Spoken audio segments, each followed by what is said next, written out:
ചെറുതാണെങ്കിലും വലുതാണെങ്കിലും ഗിഫ്റ്റുകൾ എപ്പോഴും നമ്മൾ വാല്യൂ ചെയ്യണം. ഗിഫ്റ്റുകൾക്കൊക്കെ ഒരു റെസ്പെക്ട് കൊടുക്കണം. അതെന്താ അറിയോ, ഒരാള് നമുക്ക് വേണ്ടി ഒരു ഗിഫ്റ്റ് വാങ്ങി തരാന്ന് പറയുമ്പോൾ അയാൾ അതിനു വേണ്ടി ഒരുപാട് ടൈം സ്പെൻഡ് ചെയ്യുന്നുണ്ട്, ഒരുപാട് എഫേർട്ട് എടുക്കുന്നുണ്ട്. നമ്മുടെ ഇഷ്ടങ്ങൾ എന്തൊക്കെയാണെന്ന് മനസ്സിലാക്കി അതിനു വേണ്ടി തെരഞ്ഞു നടന്ന് ഒരുപാട് കറങ്ങിയിട്ടാവും ചിലപ്പോൾ അയാൾ ആ ഗിഫ്റ്റ് വാങ്ങിയിട്ടുണ്ടാവുക. ആ ഗിഫ്റ്റ് തരുന്ന സമയത്ത് അയാൾക്ക് ഒരുപാട് ഇമാജിനേഷൻ ഉണ്ടാവും. അതായത് ഇത് നമ്മൾ കൊടുക്കുമ്പോൾ ഇത് വാങ്ങുന്ന ആൾ ഒരുപാട് സന്തോഷത്തോടാണ് ഇത് വാങ്ങുക, അവരുടെ മുഖത്ത് നല്ല തെളിച്ചം വരും, നല്ല ഹാപ്പിനെസ് ഉണ്ടാകും എന്നൊക്കെ അവർ ഇമാജിൻ ചെയ്യും. സോ എന്ത് ഗിഫ്റ്റ് ആണെന്നുണ്ടെങ്കിലും ഒരാൾ നമുക്ക് ഗിഫ്റ്റ് തരുമ്പോൾ അത് വളരെ സന്തോഷത്തോടെ വേണം നമ്മൾ സ്വീകരിക്കാൻ.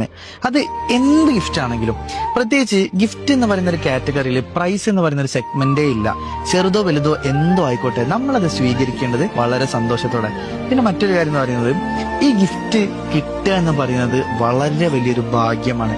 എല്ലാവർക്കും ഈ ഒരു ഭാഗ്യമില്ല, ഗിഫ്റ്റ് എല്ലാവർക്കും കിട്ടൂല. അതുപോലെ